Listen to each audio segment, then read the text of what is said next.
जेठानी बनी सौतन। देवरानी जेठानी के बीच खट्टी मीठी नोक झोंक तो हर घर की कहानी है, मगर जब वही जेठानी देवरानी की सौतन बन बैठे तो एक सुहागन के सिंदूर की लाली फीकी पड़ जाती है। हमारी आज की ये कहानी इसी पर इंगित है। कुछ सालों पहले सुनती देवी ने अपने दोनों बेटों वैभव और अर्थव की शादी जागृति और सिया के साथ की थी। जागृति बहू, जरा एक कप चाय पिला दे। ये लीजिए सासू माँ, आपकी मनपसंद अदरक इलायची की चाय। अरे छोटी बहू, जरा अपने शरीर को आराम दिया कर। एक भोर की उठी दिन भर एक पांव पर नाचती रहती है। अपनी जेठानी की जिम्मेदारियां उसे निभाने दिया कर। है कहाँ वो? माँ जी, वो जेठानी जी अभी जागी नहीं है और पाठ पढ़ने के बाद आप चाय पीती हैं, इसीलिए मैंने ही बना दिया। शादी की 7वीं सालगिरह की बहुत बधाई हो छोटी बहू। आज ये चूल्हा चौका छोड़ छाड़ कर अथर्व के साथ घूमने जा। सास की बात से सिया के मन में एक आस जाग उठती है और वो कमरे में चली जाती है और सास खुद से कहती है, तेरा शुक्रिया भगवान, जो तूने मेरी झोली में झिलमिल सितारा डाला है छोटी बहू के रूप में। तूने मेरे बुझे घर में चंदा का अंजोर भेजा है, जिसकी चांदनी कोने कोने में छिटकी हुई है। बस अथर्व और सिया के शादीशुदा जीवन में कभी खटास ना आए। सास की बात सुनकर दूर खड़ी जेठानी शातिर हंसी हंसते हुए कहती है, जितनी दुआएं देनी है ना मेरी देवरानी को, शौक से दीजिए माँ जी, मगर अफसोस कि अथर्व मुझ पर फिदा है। अथर्व जी, आप आज भी ऑफिस जा रहे हैं? आज हमारी शादी की सालगिरह है। तो क्या करूं घर पर बैठकर तुम्हारे लिए? हाँ, भजिया तलूं या फिल्मी हीरो की तरह तुम्हें बाहों में उठाकर जन्नत दिखाऊं? लुक एट योरसेल्फ, कितनी भद्दी हो गई हो तुम। वो तो मेरी किस्मत खराब थी कि तुम जैसी बोर्डम बीवी मेरे पल्ले पड़ गई।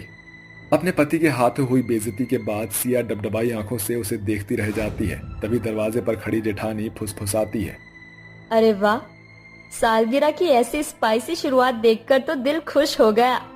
यही समय है मौके पर चौका मारने का। क्या हुआ देवर जी, आपकी भट्टी की तरह क्यों भड़क रहे हैं मेरी भोली भाली देवरानी पर? सीखो जागृति भाभी से। शादी के इतने वक्त बाद भी अपनी बॉडी मेजरमेंट को कितने अच्छे से मैनेज किया हुआ है। अथर्व, तुम शायद भूल रहे हो, मैं एक बच्ची की माँ हूँ और एक माँ बनने के बाद एक औरत की त्वचा शरीर बदलता है, और जेठानी जी सिर्फ और सिर्फ एक औरत है, माँ नहीं। ये सुनकर जागृति गुस्से से खाक होकर वहां से चली जाती है और अर्थव ऑफिस के लिए निकलने लगता है। तभी उसकी बेटी बानी कहती है, रुकिए डैडी, प्लीज मुझे स्कूल ड्रॉप कर देना, आज मेरी स्कूल बस नहीं आई। बस यही चोचलेबाजी बाकी रह गई थी, है ना? चल भाग यहाँ से, मेरे पास टाइम नहीं है। इस तरह अर्थव अपनी 5 साल की बेटी बानी को भी झड़प कर चला जाता है और बानी रोते हुए बोलती है, माँ, डैडी हम दोनों से खिंचे खिंचे क्यों रहते हैं? कभी मीठे मुंह बात क्यों नहीं करते? बानी बेटी, डैडी जल्दी में होंगे, चलो मैं तुम्हें स्कूल छोड़ देती हूँ। फिर सिया बानी को स्कूल छोड़कर घर की ओर बढ़ने लगती है और उसके कदम एक कैफे के पास रुक जाते हैं, जहां जागृति और अर्थव हाथों में हाथ डाले हुए बैठे होते हैं। ये दृश्य देखकर सिया के दिलो दिमाग के सैकड़ों सोचाहट उफन पड़ते हैं। ये दोनों इस कैफे में क्या कर रहे हैं? कहीं इनके बीच कुछ? नहीं नहीं, देवर भाभी का दर्जा माँ बेटे के बराबर होता है। मैं बिना किसी ठोस सबूत के इन पर लांछन नहीं लगा सकती। सिया अपने मन को समझाकर घर लौट आती है, मगर उसके मन में वो दृश्य घर कर जाता है। उसी रात बानी की ठिठुरती आवाज से सिया की आंख खुल जाती है। बानी, अरे ये दरवाजा कैसे खुला है? लगता है हवा के झोंके से खुल गया होगा। माँ, डैडी कहाँ है? अथर्व, अथर्व, कहाँ है आप? सिया अपने पति को पुकारती हुई बाथरूम और गैलरी पर खोजती है। तभी हंसी ठिठोली की आवाज से उसके कान खड़े हो जाते हैं। यह आवाज तो जेठानी जी के कमरे से आ रही है। बानी बेटी, तुम रुको, मैं आती हूँ। देवरानी दबे पांव जेठानी के कमरे की ओर बढ़ने लगती है और खुली खिड़की से भीतर झांकती है, जहां जागृति और अर्थव एक दूसरे के बाहों में लिपटे हुए बातें कर रहे थे। सचमुच जागृति, तुम्हारे साथ ये रात कायनात की तरह लग रही है। बस बस मेरे डार्लिंग देवर जी, ज्यादा बटरिंग बातें ना बनाओ। आखिर कब तक हम ये लुका छिपी का खेल खेलते रहेंगे? वैभव और सिया से शादी करके हमारा जोड़ा मिसमैच हो गया। तुम बिल्कुल मेरे टाइप के हो, डैशिंग डेयरिंग देवर।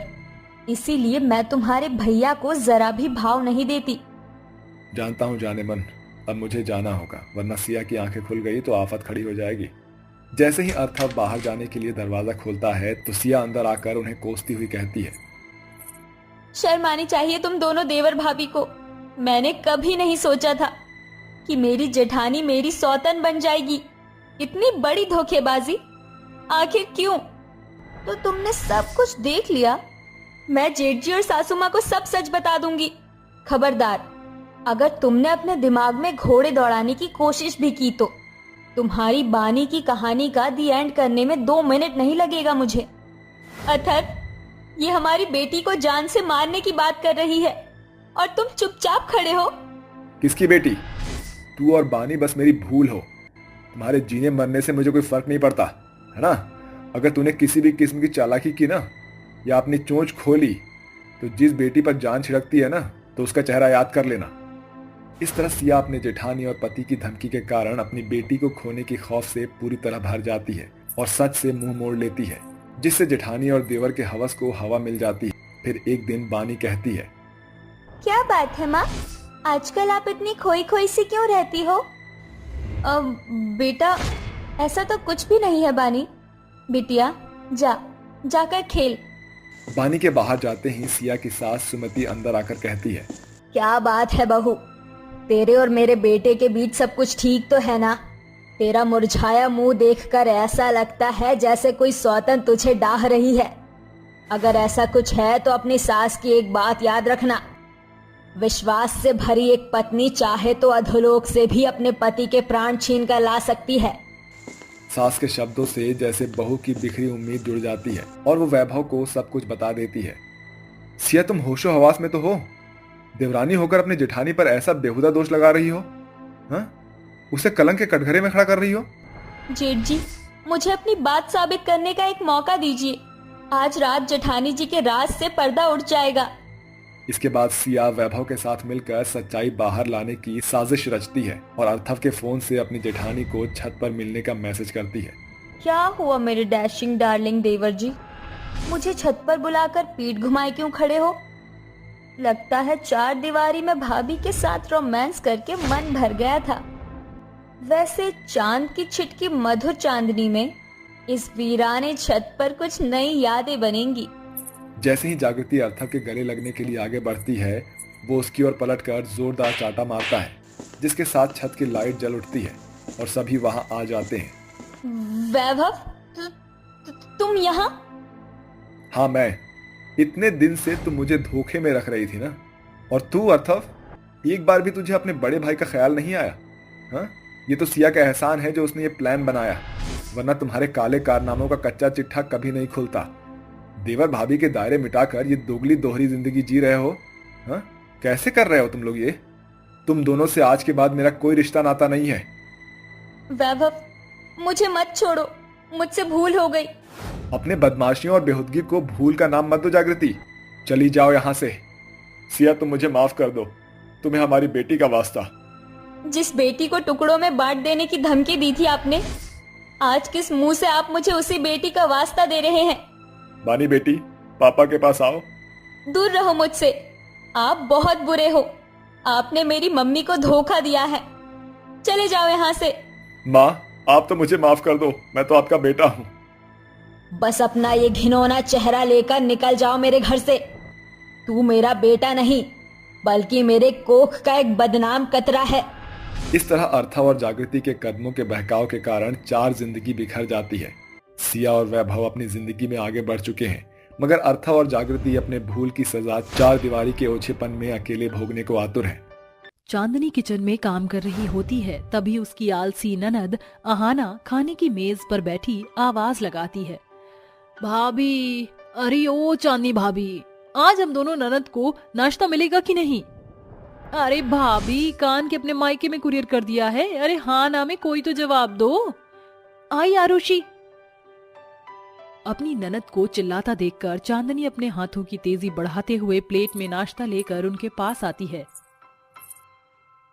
ये लो मेरी प्यारी ननद, तुम दोनों का नाश्ता। अरे भाभी, ब्रेकफास्ट बनाने में इतनी देर लगती है? रहने दे आरुषि, इन्हें समझाने से कोई फायदा नहीं, क्योंकि काम तो ये कछुए के जैसे ही करेंगी। काम चोरी करने में तो भाभी कोई कसर नहीं छोड़ती। रहने दो आहाना, ये काम चोरी शब्द तुम्हारे मुंह से शोभा नहीं देते, क्योंकि तुम दोनों से बड़ा काम चोर तो इस दुनिया में कोई नहीं है। अरे तुम्हें तो एहसान मानना चाहिए भाभी का, जो भोर की पहली किरण के साथ भाभी जाग कर तुम्हारे लिए नाश्ता बनाती है, घर का काम करती है, और उसके बाद भी तुम दोनों काम चोर नंद के नखरे चाहती हैं। अरे तो कौन सा बड़ा तीर मार लिया, हर भाभी को अपनी ननद के नखरे तो उठाने ही पड़ते। अब बस तुम दोनों भाभी की तारीफों का राग मत छेड़ो। रहने दो कविता दीदी, वो क्या है कि सच हमारी कामचोर बहनों को हजम नहीं होता। अपनी चारों ननद के बीच तू तू मैं होता देखकर चांदनी बोलती है, अरे बस करो तुम चारों, क्यों अपनी भाभी के पीछे भिड़ंत कर रही हो। इतने के साथ चारों ननद के बीच सन्नाटा छा जाता है। ये कहानी है चांदनी और उसकी 4 ननद की, जो शहर के एक मोहल्ले में रहती हैं। चांदनी की 2 नंद आहाना और आरुषि बेहद ही आलसी और कामचोर किस्म की है। वहीं कविता और रुचिका फुर्तीली बहनें हैं, जो अपनी भाभी के कामों में हाथ बटाती हैं। वहीं दोनों नंद नाश्ता करके कॉलेज चली जाती है। आज फिर इन दोनों ने पूरे मेज पर बच्चों की तरह खाने के टुकड़े गिरा दिए, ऊपर से अपने कमरे का भी हाल बेहाल करके गई हैं। क्या करूं मेरी इन दोनों आलसी नंद का, नाक में दम कर रखा है। सारा दिन सिर्फ खाती हैं और सफाई किए बिना ही घर में गंद मचाती हैं। इनके कारण मुझे सुबह से रात तक एक पांव पर नाचना पड़ता है। दर्द के मारे मेरा सर फटा जा रहा है, थोड़ी देर आराम कर लेती हूँ। ये बोलकर चांदनी अपना सर पकड़कर कमरे में चली जाती है। रुचिका, भाभी अपने कमरे में गई हैं, रसोई का बचा कुचा काम खत्म कर दे, इतने में हॉल की हालत मैं ठीक कर देती हूँ। ठीक है दीदी। थोड़ी देर में चांदनी की दोनों फुर्तीली नंद फुर्ती से सारे काम काज निपटा देती हैं, और जैसे ही चांदनी कमरे से बाहर आती है तो घर को चमचमाता देखकर चौंक पड़ती है। अरे ये सारा काम किसने किया? ये सब कुछ हमने किया भाभी। मगर मैं तो आ ही रही थी, फिर तुमने तकलीफ क्यों की? ये सब करने के लिए तुम्हारी भाभी है ना, फिर क्यों करती हो तुम मेरी मदद? क्योंकि भाभी, ऐसा करने के पीछे हमारा अपना स्वार्थ छिपा है। अगर मायके में हमें काम करने की आदत रहेगी, तभी तो ससुराल में कामकाजी बहुएं बनेंगी हम। ये सब छोड़िए भाभी, चलिए मैं जल्दी से चाय बनाती हूँ।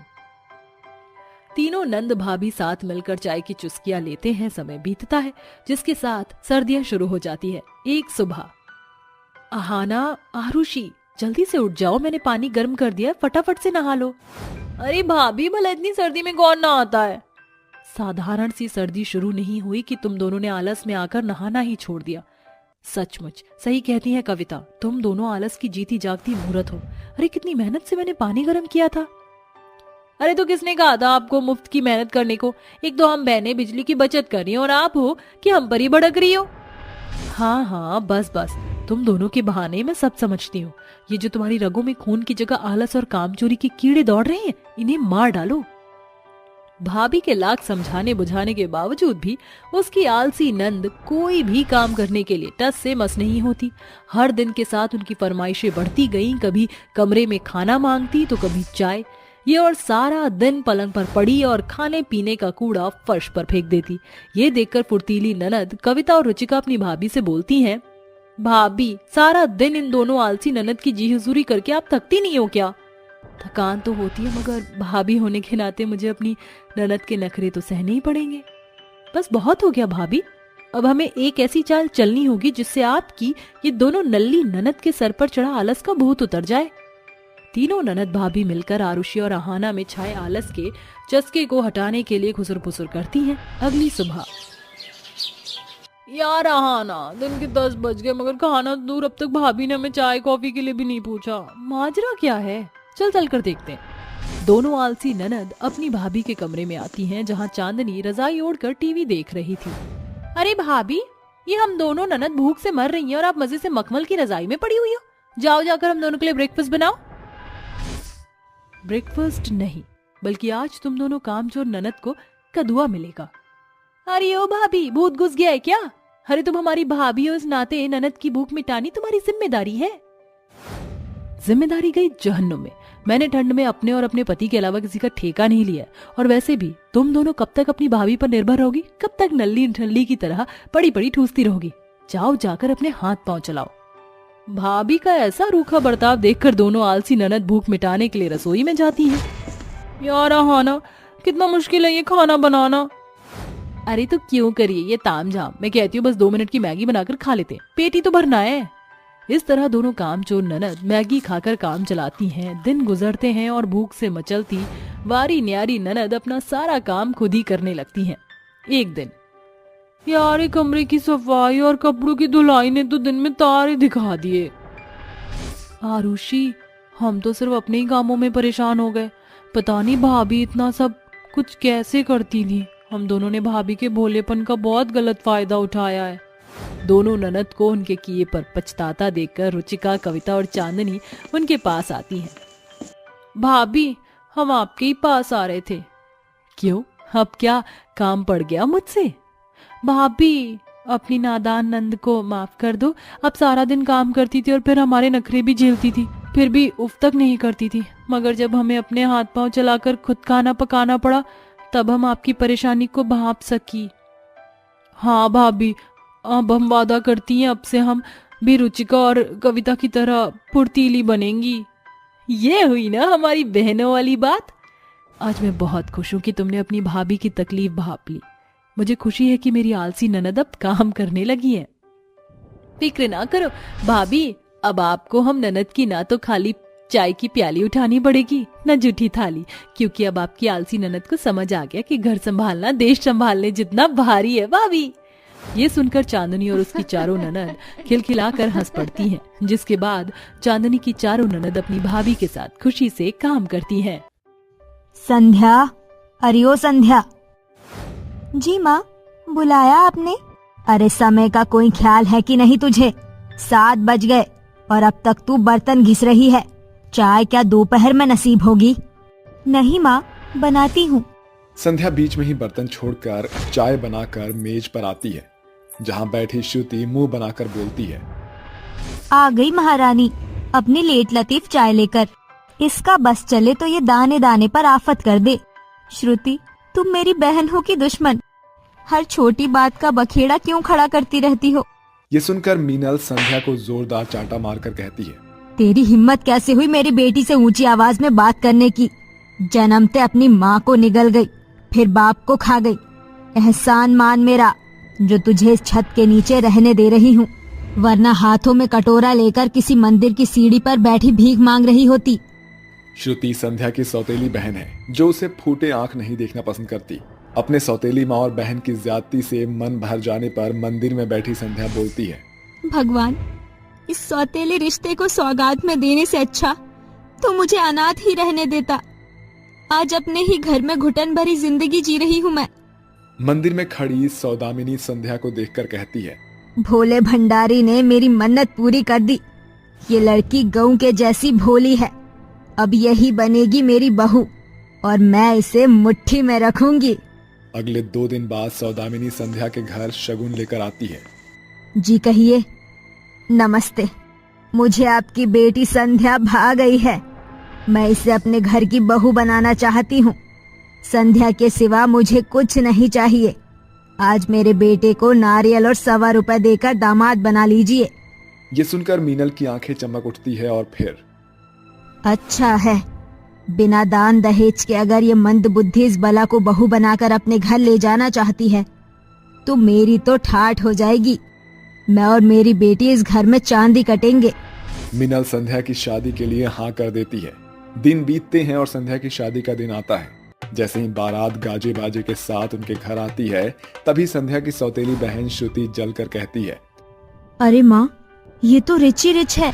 देखो, दूल्हे की माँ सोने में तुली हुई है। मेरी सौतेली बहन को इतना रईस ससुराल मिले, ये मुझे हजम नहीं हो रहा। अब कर भी क्या सकते हैं, मुई मंडप में बैठी है, तू जी मत जला। अगले ही पल संध्या और अनुभव की शादी हो जाती है। संध्या अपने नए सफर में बेहद खुश थी। देखते ही देखते 2 साल बीत गए, मगर संध्या माँ नहीं बन पाई, जिसे देखकर सौदामिनी कुड़कुड़ाती हुई कहती है। पता नहीं कैसी बांझ बहू पल्ले पड़ी है। 2 साल हो गए मगर अब तक एक बच्चा ना दे सकी। मेरे ही अक्ल पर पत्थर पड़ गए थे जो मैं इसे बहू बनाकर लाई हूँ। दिन बीतते हैं और सौदामिनी मीनल से सारा वाक्य बताती है। जिसके बाद में नल श्रुति खुद के ही शतरंज के खेल का प्यादा बनकर अनुभव की पत्नी और अपनी बहन की सौतन बन जाती है। संध्या, अभी इसी वक्त अपना सारा सामान दूसरे कमरे में शिफ्ट कर लो। मगर क्यों? क्योंकि मैं नहीं चाहती कि मेरे पति पर मेरी सौतन की परछाई भी पड़े। संध्या चुपचाप अपना सामान लेकर अलग कमरे में रहने लगती है। फिर उसी रात अनुभव, आप आ गए, बैठिए, मैं खाना लगाती हूँ। संध्या खाना परोसने के लिए जैसे ही प्लेट की ओर आगे बढ़ती है, इतने में श्रुति उसके हाथों से प्लेट छीनती हुई कहती है, दूर हटो, ये पतिव्रता पत्नी बनने का ढोंग बस करो संध्या। अनुभव पर सिर्फ और सिर्फ मेरा हक है। मैं उनकी पत्नी हूँ, तुम मेरे पति की पत्नी नहीं बल्कि मेरी सौतन हो, जो मेरे जीवन में जहर घोलने आई है। ये सुनकर अनुभव संध्या को जोरदार चाटा मारकर कहता है, बस संध्या, श्रुति मेरी बीवी है। तुम मुझे एक बच्चे का बाप नहीं बना सकी, इसलिए मैंने तुम्हारी बहन को अपनी बीवी बनाया है। मुझ पर सिर्फ श्रुति का हक है, आए समझ में? अनुभव अपने अंदर की भड़ास निकाल कर चला जाता है। तभी श्रुति ताने मारते हुए कहती है, संध्या, माना कि तुम मेरी सौतेली बहन हो, मगर जब मुझे पता चला कि मेरी बांझ बहन अपने ससुराल वालों को एक बच्चा भी ना दे सकी, तो मुझे तुम्हारी सौतन बनना ही पड़ा। देखो मुझे, मैंने तुम्हारी मांग का सिंदूर और पति दोनों छीन लिया और तुम कुछ न कर सकी। सौतेली बहन के ताने तीर की तरह संध्या के मन को छल्ली कर जाते हैं। समय बीतता जाता है। इसी बीच श्रुति गर्भवती हो जाती है। मुबारक हो माँ जी, आप दादी बनने वाली हैं। क्या? बहू तो सच बोल रही है, मेरा बेटा बाप बनने वाला है। क्या हुआ संध्या, अपनी बहन को मुबारकबाद नहीं दोगी? देखिए माँ जी, मेरे पांव भारी क्या हुए, मेरी सौतन के सीने पर सांप लौट रहे हैं। तुम अपनी बहन को समझ ही नहीं सकी श्रुति। जिस सुहागन ने हंसते हंसते अपने सिंदूर का बंटवारा भी अपनी बहन से कर दिया, तो भला उसे ये खुशी क्यों खलेगी? हाँ हाँ, बंद भी कर अपनी सफाई पेशी। आज से तुझे मेरी बहू और इसके बच्चे का खास ख्याल रखना है। अपनी सारी खुशी छिन जाने के बाद भी संध्या बगैर किसी बैर भाव के साथ अपनी गर्भवती सौतन का ख्याल रखती है। मगर श्रुति के मन का मैल अभी कहाँ मिटा था। श्रुति, ये लो, फल काट कर लाई हूँ, इसे खा लो। इसके बाद संध्या रसोई में चली जाती है और श्रुति कहती है, चीकू, क्या तुम अपनी होने वाली मम्मी की चालाकी देखना चाहोगे? चलो, आज मेरी सौतेली बहन को मजा चखाते हैं। श्रुति उन फलों को खिड़की से बाहर फेंककर मेज पर रखे कच्चे पपीते को काट लेती है। माँ जी, अनुभव, जल्दी यहाँ आइए। अरे क्या हुआ बहू? ऐसी हालत में इतना चीखेगी चिल्लाएगी तो बच्चे की नस में खींचातानी हो जाएगी। माँ जी, ये देखिए, संध्या ने मुझे कच्चा पपीता काटकर खाने के लिए दिया है, ताकि मैं और मेरा होने वाला बच्चा दोनों मर जाए। श्रुति, अपनी सौतेली बहन पर इतना बड़ा लांछन न लगाओ। तुम्हारी कोख उजाड़कर या फिर तुम्हें मारकर मुझे क्या मिलेगा? बदला, क्योंकि तुम मुझे सौतन समझती हो और इसीलिए मेरी जान के पीछे हाथ धोकर पड़ी हो। श्रुति की चिकनी चुपड़ी चाल का अनुभव पर असर होना शुरू हो जाता है और वो संध्या को बहुत मारता है। दिखा देना सौतन की डाह, मेरी बीवी और मेरे बच्चों को मारना चाहती है तो अब भुगत। माँ, मुझे मत मारो। ऐसे ही रोजाना संध्या अपनी सौतेली बहन के साजिश का शिकार होती। कभी सास का सताव तो कभी पति की पिटाई सहना रोज की बात हो गई थी। देखते ही देखते श्रुति प्रेगनेंसी के 9वें महीने में आ गई थी। माँ जी देखिए, मेरी इस बहन ने जानबूझकर फर्श पर पानी बिखरा हुआ छोड़ दिया ताकि मैं गिरकर मर जाऊं। मरे तेरे दुश्मन बहू। अरे ओ मेरी बांझ बहू, चलिए फर्श साफ कर, मैं मंदिर जा रही हूँ। जी माँ जी। सौदामिनी के जाने के बाद श्रुति अपनी बहन को ताने मारते हुए कहती है, कितनी अच्छी लग रही है मेरी सौतेली बहन, मेरे पैरों में पड़ी सफाई करती हुई। अजीब है ना, मैं तुम्हारी मांग का सिंदूर छीनकर तुम्हारी सौतन बन गई और सारा दिन तुम नौकर की तरह मेरे इशारे पर नाचती हो। वैसे अपनी सौतेली बहन को अपने पति की बाहों में देखकर जिया तो जलता ही होगा। जानती हो श्रुति, एक औरत अपना सब कुछ बांट सकती है मगर सुहाग कभी नहीं। मगर मैंने तुम्हें अपना सेज, सुहाग, सिंदूर, श्रृंगार सब दे दिया। जानती हो क्यों? क्योंकि मैं तुम पर जान छिड़कती हूँ। अगर अपने जिस्म का कतरा बेचकर भी मुझे तुम्हारी खुशियाँ खरीदनी पड़ती तो भी तुम्हारी बहन नहीं चूकती। अपनी बहन के मन की बात जानकर श्रुति की आंखों में आंसू उतर आते हैं। तभी उसे प्रसव पीड़ा शुरू हो जाती है। आह माँ, क्या हुआ श्रुति? शायद इसे दर्द शुरू हो गया है। श्रुति, गहरी सांस लो, अपनी बहन पर भरोसा रखो। संध्या झटपट से श्रुति को लेकर अस्पताल पहुंचती है। श्रुति का हाथ सारे रास्ते संध्या के हाथों में होता है। कुछ देर बाद श्रुति एक बेटे को जन्म देती है। इतने में अनुभव और सौदामिनी वहां आ जाते हैं। चारों तरफ चहल पहल की गुंजन खिल उठती है। शुक्रिया डॉक्टर, शुक्रिया मुझे नहीं, अपनी दूसरी बीवी को बोलिए जो इन्हें वक्त रहते यहाँ लेकर आ गई, क्योंकि इनके शरीर का सारा पानी बह गया था, वरना ये खुशी का दिन आप देख नहीं पाते। इतने में संध्या अंदर आती है। संध्या दीदी, मुझे माफ कर दो। जलन में आकर तुम्हारी सौतन बन बैठी, तुम्हारा बसा बसाया घर उजाड़ दिया। भगवान मुझे नर्क में भी जगह नहीं देगा। श्रुति, खुद को दोष मत दो, बीती बातों को भुलाने में ही भलाई है।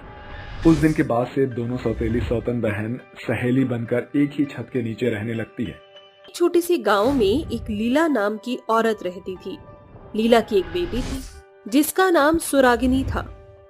सुरागिनी बहुत ही खूबसूरत थी। हर कोई सुरागिनी से अपनी बेटे की शादी करवाना चाहता था। सुरागिनी अक्सर बीमार भी रहा करती थी, लेकिन दवा खाकर वो फिर से अपने आप को ठीक कर लिया करती थी। सुरागिनी अब शादी के लायक हो गई थी। उसकी माँ लीला और उसके पिता उमेश उसके लिए एक लड़का ढूंढ रहे थे। अजी, अब हमारी सुरागिनी शादी लायक हो गई है, अब हमें उसकी शादी भी तो करनी है।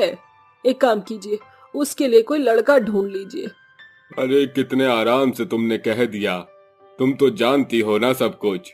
अरे मैं तो सब कुछ जानती हूँ, लेकिन ऐसा कब तक चलता रहेगा?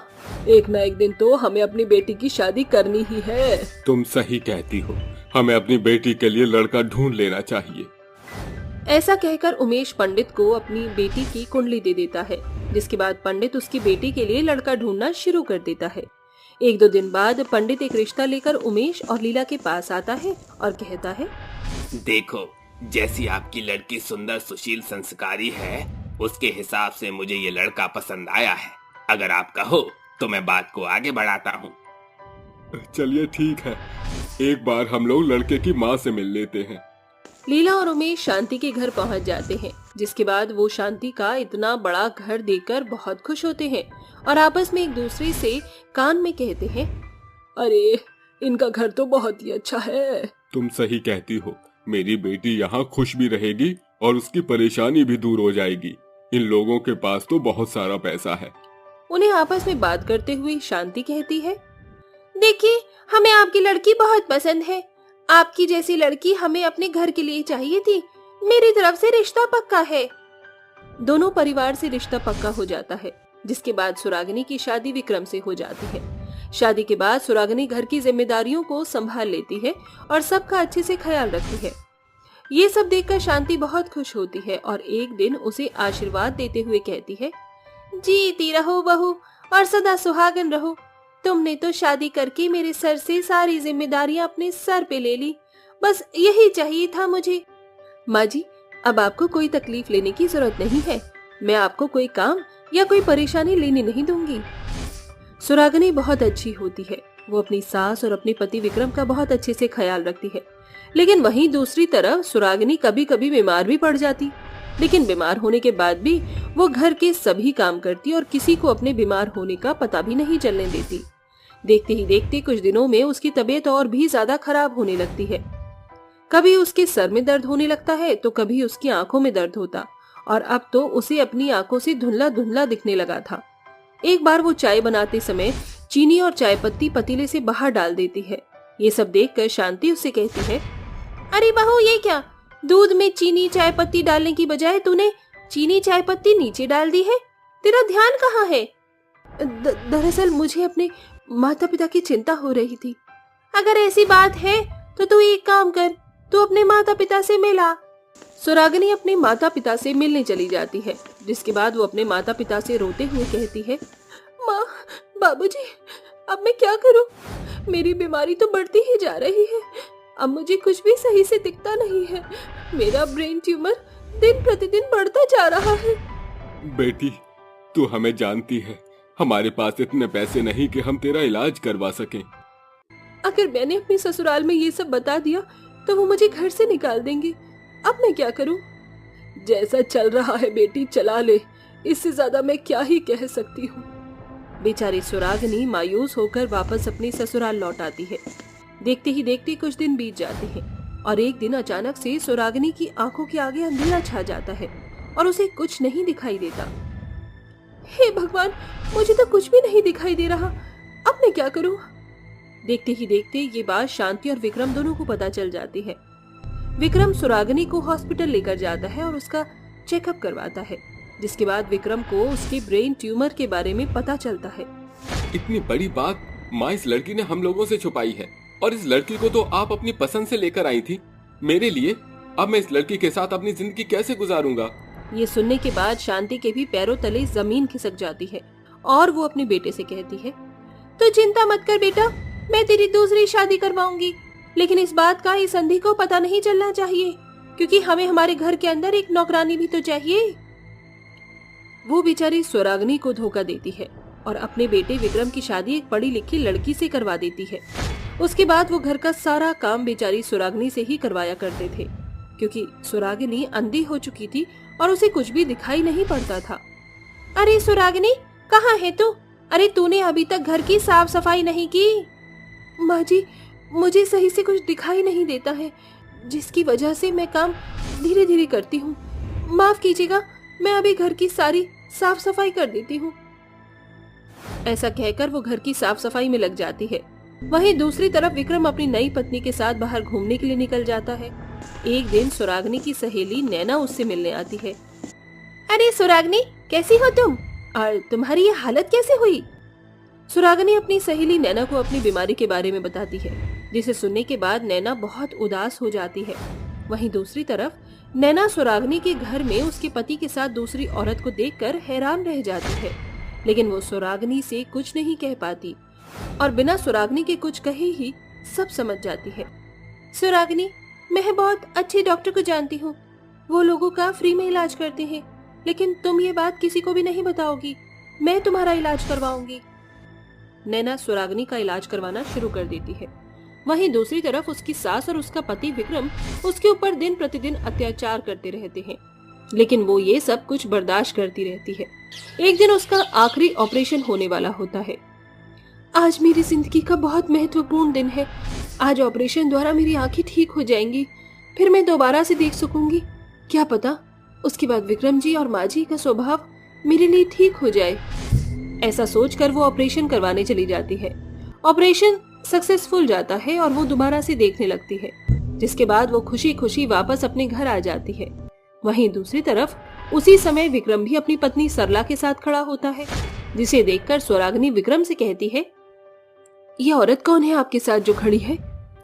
अरे, इसका मतलब तुम देख सकती हो? सुरागनी अपने ऑपरेशन के बारे में सब कुछ बताती है, जिसे सुनने के बाद शांति और विक्रम के पैरों तले जमीन खिसक जाती है। तभी वहां नैना आती है और सुरागनी को उसके धोखेबाज पति और उसकी सास के बारे में सब बताती है, जिसे सुनने के बाद सुरागनी रोते हुए कहती है, आखिर क्यों मेरे साथ तुम लोगों ने ऐसा किया? मैं तुम लोगों को कभी माफ नहीं करूंगी। सुरागनी अपने धोखेबाज पति और अपनी सास के खिलाफ कंप्लेंट करवा देती है, जिसके बाद उन दोनों को जेल हो जाती है और सुरागनी अपने माता पिता के साथ खुशी खुशी रहने लगती है।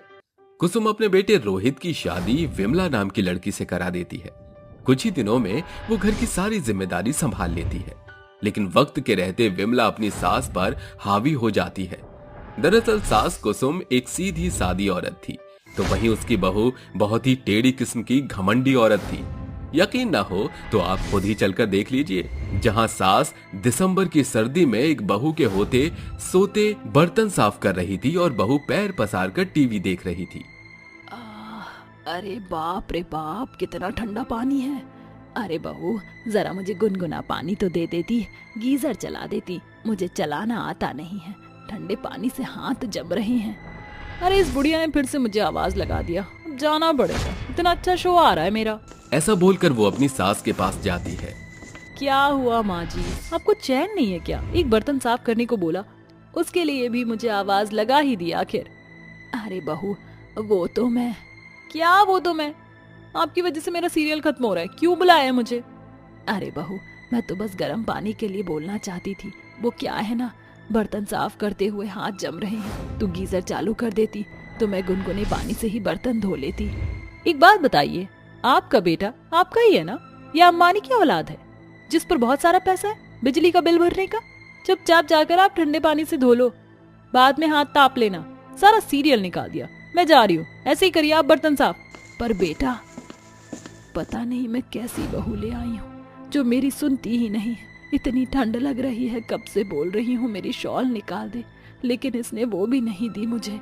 ये कहकर कांपते हुए कुसुम ठंडे पानी से बर्तन साफ करने लगती है और अपनी बहू के पास जाकर बोलती है, बहू जरा मेरा नागिन वाला नाटक लगा दे, खत्म होने वाला है।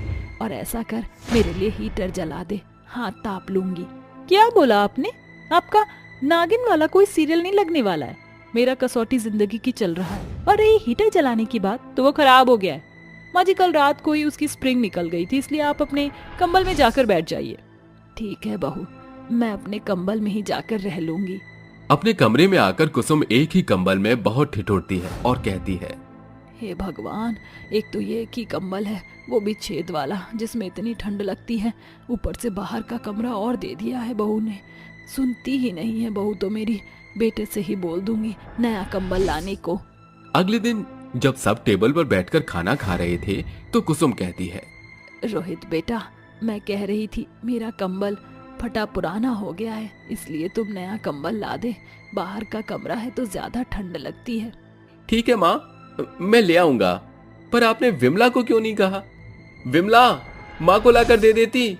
अजीब, माँ जी मुझसे जब कुछ कहेंगी तो लाकर दूंगी ना, लेकिन नहीं, इनको तो तुमसे डांट खिलवाने में मुझे ज्यादा मजा आता है। अब तो आप खुश है ना माँ जी? देखा माँ, रो गई ना बेचारी। ऐसे ही वक्त बीतता है। बहू अपनी सास की कोई बात जल्दी से नहीं सुनती थी। उसकी जरूरत की चीजें उसे नहीं देती थी। अपनी सास से सर्दी में ठंडे पानी में काम करवाती थी। साथ ही वो धीरे धीरे अपने पति को कंट्रोल कर लेती है और कुसुम के खिलाफ भड़का देती है। और एक दिन कहती है, बस बहुत हुआ माँ जी आपका, अब मैं आपकी और फरमाइशें पूरी नहीं कर सकती हूँ। जब देखो कभी ये दे दे, कभी कंबल दे दे, कभी सूप बना दे, कभी मसाला वाली चाय बना दे, ये वो। अरे मैं नौकरानी या मशीन थोड़ी हूँ जो आपका सारा काम कर दूंगी। सारी सर्दी आपको ही अकेले लग रही है क्या? अरे बहू, मैंने तो बस तुझसे कहा था कि चाय बना दे। सुबह से काम कर रही हूँ मैं, मेरा सर फट रहा है, अंगीठी भी नहीं है। क्या बुरा कह दिया मैंने? देख लिया रोहित आपने, माँ जी कैसे कह रही है? बताओ भला, घर के 2 काम करवा देंगी तो क्या हो जाएगा? अब मैं आपको इस घर में नहीं रखना चाहती। हम सारे पैसे आप पर नहीं उड़ाना चाहते हैं। कहीं भी रहिए, यहाँ से जाइए। पर बेटा, मैं ऐसे कहाँ भटकूंगी, वो भी इतनी सर्दी में? हाँ माँ, जाओ, अपनी बीवी को और परेशान नहीं देख सकता। कहीं भी रह लो, आप किसी रिश्तेदार के यहाँ चली जाओ, पर जाओ यहाँ से। अरे वाह, इसी दिन के लिए तो मैंने तुझे पैदा किया था कि तू ही मुझे इस सर्दी के कहर में घर से बेघर कर दे। खुश रहो तुम। ये सुनकर विमला उसके कपड़ों की पोटली उठाकर उस पर फेंकती है, जिसे उठाकर कुसुम कड़क सर्दी में अपनी पोटली पकड़कर इधर उधर भटकती है और बोलती है, हे भगवान, मुझे बचा लेना इस सर्दी से। बहुत ठंड हो रही है, कहाँ जाऊं मैं? मेरी बहू ने बेटे को भड़काकर निकलवा दिया मुझे घर से, वरना मेरा बेटा ऐसा कभी नहीं करता। चलते चलते कुसुम एक कृष्ण मंदिर को देखती है और वहां जाकर सीढ़ियों पर बैठ जाती है। हे कान्हा, अभी तो मैं तुम्हारे आसरे पर ठहर जाऊंगी, लेकिन कल की सुबह कहाँ हो गई मैं नहीं जानती। संभाल लेना मेरे कान्हा मुझे। ऐसा कहकर वो ठंड में कांपते हुए सो जाती है। सुबह होते ही पुजारी उसे बोलता है, ए बुढ़िया, यहाँ सीढ़ियों पर क्यों पड़ी हुई है? लोगों के लिए रास्ता छोड़, जा यहाँ से। पता नहीं कहाँ कहाँ से लोग आ जाते हैं। अरे पंडित जी, ऐसा मत कीजिए। अरे जाना, या बुलाऊं किसी को? ये कहती वो उसे भगा देता है। भूखी प्यासी कुसुम इधर उधर जाती है, थोड़ा बाहर जाती है और भिखारियों की तरह भीख मांगकर गुजारा करके खा लेती है। इस तरह से 4-5 दिन बीत जाते हैं। तभी एक शाम रोहित और विमला कार में बैठकर मूवी देखने जा रहे थे कि रास्ते में उसे अपनी माँ की ममता दिखाई देती है। अपने पति से गाड़ी रुकवाकर दोनों वहां जाकर कहते हैं, माँ, ये आपकी ये हालत कैसे हुई? आप सड़क पर भीख क्यों मांग रही हैं? हाँ माँ जी, इतनी ठंड में आप यहाँ क्यों भटक रही हैं? तो क्या हुआ बेटा, तेरी भाभी ने मेरे बेटे को भड़का कर मुझे घर से बाहर निकलवा दिया। इतनी बुढ़िया हो गई हूँ, ठंड लगती है तो मैंने उससे अंगीठी जलाने के लिए 2-4 बारी कहा था, लहसुन भूनने को कहा था तुझे तो पता है तेरी माँ को चाहिए होता है सर्दी में। इसी बात से परेशान होकर तेरे भैया भाभी ने मुझे घर से निकाल दिया। ये बहुत गलत किया पारुल भाभी ने, मुझे जाकर उन्हें समझाना पड़ेगा। हिम्मत कैसे हुई उनकी मेरी माँ को इतनी सर्दी में घर से बाहर निकालने की। माँ, मैं आपको लेकर घर चलती हूँ, आपके कमरे में हीटर लगवा दूंगी। वाह बेटा, तुझे अपनी माँ का दर्द समझ आ गया, लेकिन अपनी सास का दर्द समझ नहीं आया। तूने जो अपनी सास के साथ किया वही सब तो मेरे साथ हुआ है। तेरी सासू माँ और मैं इतनी सर्दी में भीख मांग कर ही खाना खा रहे हैं। और रोहित बेटा, वो तो तुम्हारी सगी माँ है, कोई सौतेली तो नहीं है जो तुमने उनके साथ ऐसा व्यवहार किया। क्या तुम्हें अपनी माँ का जरा भी दर्द समझ नहीं आया? जरा इनकी आंखें देखिए, कितना बिलख कर रो रही हैं। ममता जी, ये बच्चे शायद आपकी बात नहीं समझेंगे, क्योंकि यही सब मैंने पहले भी कहा था। तो नहीं समझे ये? क्या तुम दोनों को बिल्कुल शर्म नहीं आ रही है? माँ जी, आज से मैं अपने ऊपर बहुत शर्मिंदा हूँ। जब बात अपनी माँ पर आई तो मुझे बहुत दुख हुआ, और अब एहसास कर पा रही हूँ कि इतनी ठंड में मैंने आपके साथ जो ज्यादती की है तो आप पर क्या बीती होगी। माँ जी, मैं आपसे हाथ जोड़कर माफी मांगती हूँ। हाँ माँ, मुझे भी माफ कर दीजिए। माँ, मैं बहुत बुरा बेटा। शुक्रिया माँ, आज आपने मेरी आंखें खोल दी। माँ जी, आप घर चलिए, हम आपको वापस लेने आए। और माँ, मैं भाभी को समझाऊंगी कि वो ऐसा ना करें। तभी उसकी भाभी पारुल आकर बोलती है, भाभी, उसकी कोई जरूरत नहीं है। ये सब माँ जी और मेरा प्लान था, ताकि आप दोनों को सबक मिले। शुक्रिया समधन जी और पारुल बेटा, आज तुम्हारी वजह से मेरे बहू बेटे सही राह पर आ गए। अरे इसमें शुक्रिया कैसा, बच्चों को राह दिखाना जरूरी होता है। जब आप अपने घर चलिए, कब तक सर्दी में रहेंगी? मेरी बेटी से जितना मन चाहे उतना काम करवाइए। जरूर जरूर। इस तरह कुसुम अपनी बहू के साथ खुशी खुशी रहती है।